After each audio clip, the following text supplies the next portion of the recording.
Bienvenido a educatina.com.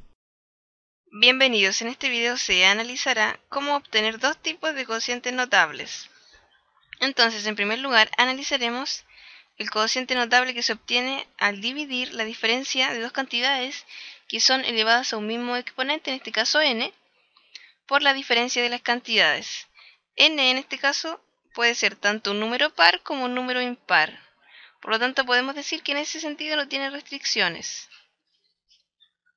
Ahora bien, la cantidad de términos del cociente debe coincidir con el exponente de las potencias. Por lo tanto, como el exponente en este caso es n, la expresión debería tener n términos. Ahora bien, el primer término debe corresponder a la primera potencia disminuida en un grado. Por lo tanto, correspondería a elevado a n menos 1.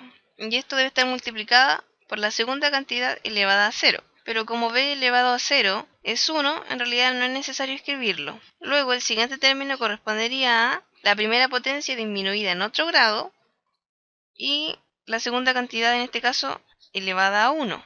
Por lo tanto, como podemos observar, se cumple que el primer factor disminuye en un grado y el segundo factor aumenta en un grado. Y así sucesivamente hasta llegar al último término, el cual corresponderá a la segunda potencia disminuida en un grado. Por lo tanto, correspondería a b elevado a n menos 1.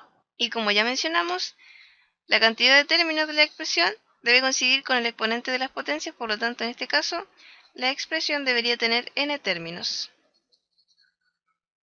Ahora bien, por ejemplo, en este caso podemos observar que esta expresión tiene la forma antes señalada, ya que es el cociente entre la diferencia de dos cantidades elevadas a un mismo exponente. Las cantidades deberían ser 2x y y respectivamente, y ambas están elevadas a 4.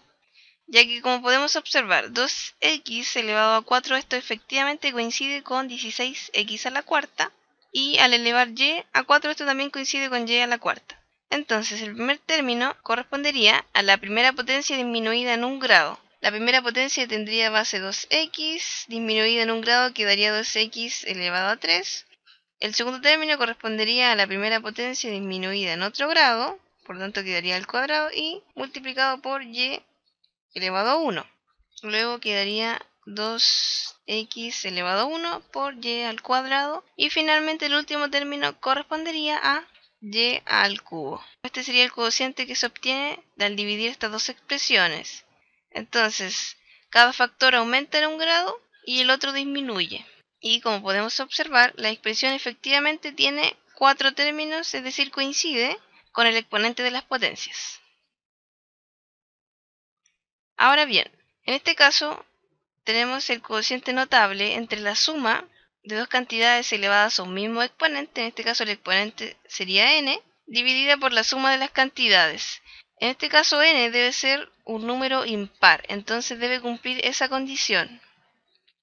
Dada esa condición, entonces el cociente tendría la siguiente forma. Tendría n términos, es decir, coincidiría la cantidad de términos con el exponente de las potencias, y los términos irían alternando los signos positivos y negativos. Entonces, el primer término correspondería a la primera potencia disminuida en un grado, por lo tanto debería ser a elevado a n menos 1 multiplicado por b elevado a 0, que no es necesario escribir como ya mencionamos, menos, y aquí se van alternando los signos como habíamos dicho anteriormente.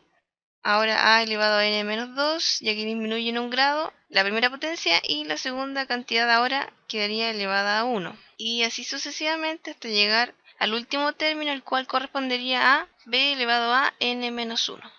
Es decir, correspondería a la segunda potencia disminuida en un grado. Por lo tanto, la única diferencia entre el cociente notable anterior sería que los términos van alternando los signos positivos y negativos. Y en vez de ser la diferencia de las cantidades, es la suma.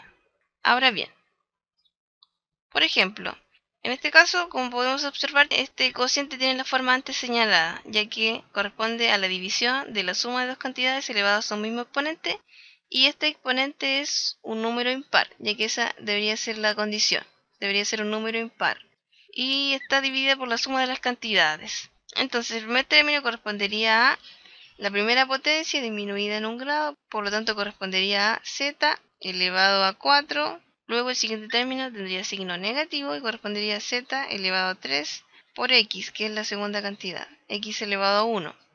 Luego el siguiente término correspondería a z elevado al cuadrado por x al cuadrado. Luego el siguiente término sería negativo, ya que se van alternando los signos. Y correspondería a z elevado a 1 por x al cubo. Y finalmente el último término correspondería a x a la cuarta.